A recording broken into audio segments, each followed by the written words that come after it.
Who's your gardener here? Hello, YouTube. Out here in the bean patch again.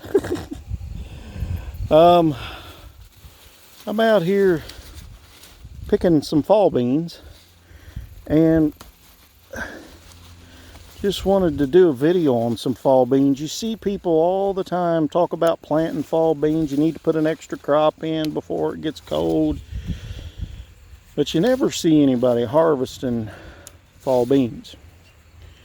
Now, as far as beans go, these are the Kentucky Blue Lakes, and they're decent.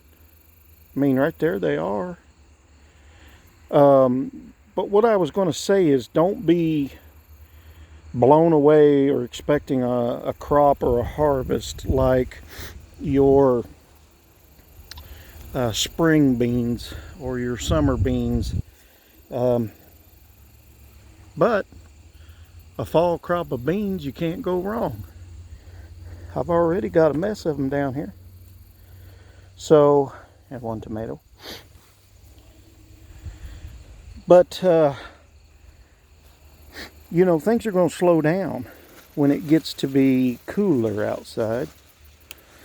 And, you know, we've been in temperatures in the night, in the evenings, in the 40s, mid 40s. Had a couple nights where it was in the 30s, 30, 38s, you know, 34s, 35. So your growth on, you know, your beans are going to slow down. They're not going to be huge. These are still, I'm okay with them. They're good sizable beans, you know. I got some blossoms there when I reached in there. Still good sizable beans. But that's what a fall crop of beans kind of looks like. They are beautiful, beautiful looking beans. Got some fuzzies in them. You know, they ain't a blemish on them. You don't see any bug damage because it's cooler outside, you know. But that's a good little mess of beans. Now these beans, I'm going to dry them. I got stuff on my camera there. I'm going to dry them, and they call them leather britches or just dry beans, you know, that kind of stuff. But me and my wife, we like the flavor of them. It totally gives it a different element of flavor when you dry them out. I don't know what it is. I can't put my finger on it, but it definitely does give you a different flavor to it. And you can rehydrate them. When you rehydrate them, you can simply put them in some water, you know, and just let the bean pull that water back into it. And, you know, put your seasoning in there, onion or whatever you guys do to make beans. I'm a bacon grease guy, but I put my bacon grease in them. But well, my favorite way to do it is rehydrate them. And then once I rehydrate them, I like to drain the water off and put them in a skillet with a little bacon grease and just fry them until they kind of wilt down a little bit. And oh my word, some of the best stuff you put in your mouth. But, you know, if you're interested in putting a fall crop of beans in, they'll make beans, you know, before it gets cold.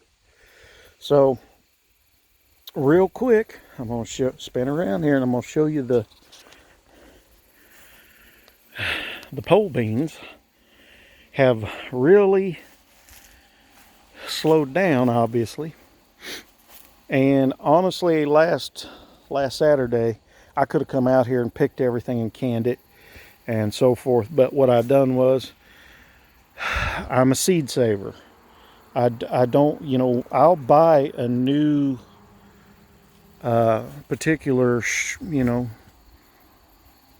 bunch of beans, if I want to grow them, or tomatoes or whatever, or somebody gives me seeds, I try not to have to buy seeds every year. And, it saves you money. It makes you more sustainable. But what I've done here is I've just let them go to seed. They're big. Let me find you some good ones here. Yeah, here we go. I mean, these things are monstrous looking now. Got great big old beans in them, big bean pods. There's a whole batch of them here.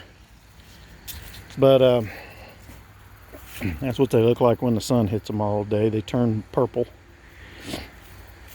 But these were the